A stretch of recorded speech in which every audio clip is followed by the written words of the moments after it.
9वें अध्याय में राजविद्या राजगुरु योग का वर्णन।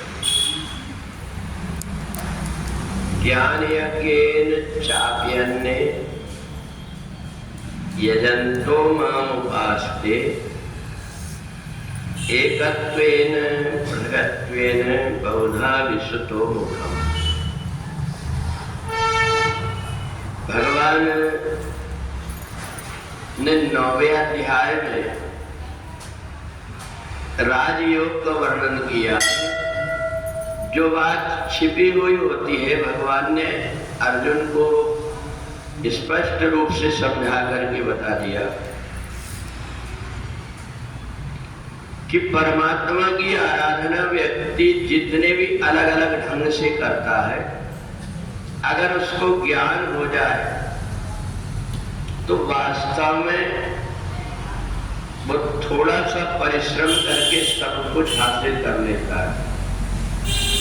हम परमात्मा की भक्ति ज्ञान यज्ञ के माध्यम से करते हैं।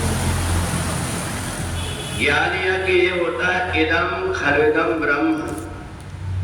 जो कुछ भी जड़ चेतन दिख रहा है ये ब्रह्म है, ऐसा मान करके और व्यक्ति जब ये यज्ञ करने लगता है, जो कुछ भी कर्म करता है उसके प्रत्येक कार्य यज्ञ हो जाते हैं।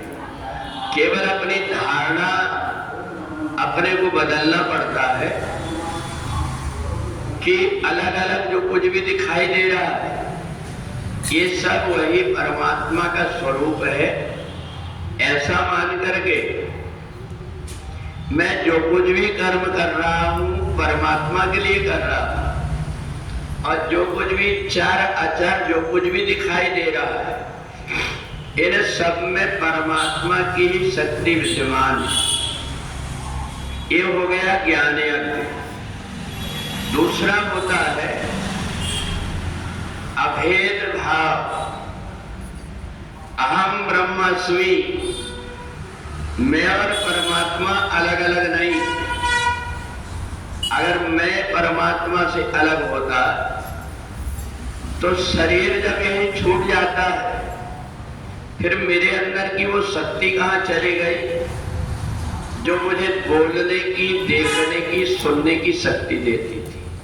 तो लगता है मैं परमात्मा के बिल्कुल निकट, परमात्मा मेरे ही अंदर थे और उन्होंने समय आने पर ये पांचों तत्वों को अलग करके अपने स्वरूप में फिर से लीन हो गए। ये हो गई भेद दृष्टि। अभेद दृष्टि से हम अभेद दृष्टि से परमात्मा में और अपने में अंतर नहीं मानते। और तीसरा भाव होता है भेद दृष्टि। भेद दृष्टि से कि नहीं मैं परमात्मा नहीं हो सकता। इसलिए नहीं हो सकता मेरे अंदर कितने प्रकार के अवगुण हैं, मेरे अंदर कितनी कमियां हैं, और परमात्मा तो सब गुणों से संपन्न है। इसलिए मैं परमात्मा नहीं हो सकता। अब जब मैं परमात्मा नहीं हूं तो परमात्मा कौन है?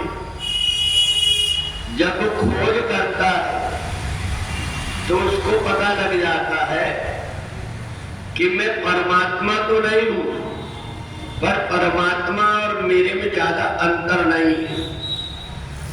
एक फूल जब माला से अलग रहता है तो वो फूल कहलाता है, परंतु वही फूल जब एक धागा में गुंथ दिया जाता है तो वो माला बन जाता है। तो इसलिए माला का जो अस्तित्व है फूल के बिना नहीं है। इसलिए मेरे में और परमात्मा में अंतर कितना है? परमस जीव स्वबल भगवंता। जीव अनेक एक श्रीकंता। जीव बहुत सारे हैं पर परमात्मा एक कैसे है? बहुत सारे फूल इकट्ठे होकर के माला बन गए, एक हो गए, माला टूट गया, अलग अलग बिखर गए, फूल बन गए। तो ये होती भेद दृष्टि। और तीसरा भाव के बाद में चौथा भाव है कि परमात्मा ने जीवात्मा की अलग अलग श्रेणी बनाया हुआ है। कुछ ऐसे हैं जिनको खाने पीने और सोने के अलावा कोई काम नहीं। कुछ वो है जिनको ये लगता है मनुष्य शरीर बड़ी मुश्किल से मिला है, थोड़ा बहुत भले कष्ट हो जाए, परंतु अपने आप को जान लो और परमात्मा से मिल जाओ। और व्यक्ति कुछ ना कुछ प्रयत्न करने लगता है, और इसलिए हम परमात्मा को कैसे माने, तो परमात्मा के रूप बना लेता है। ये धनुष जिनके हाथ में है ये राम जी हैं, बांसुरी जिसके हाथ में है वो कृष्ण है, जिनके 8 हाथों में अस्त्र शस्त्र है वो आदिशक्ति भगवती जगदम्बा है, जो मानव रूप में है वो हनुमान जी है।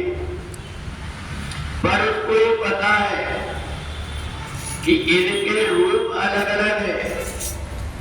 एक सोने के टुकड़ा का चाहे तुम अंगूठी बना लो, चाहे कान के कुंडल बना लो, या नाक की नथनी बना लो, उसका आकार अलग अलग है, परंतु उसमें रहने वाला सोना एक ही है।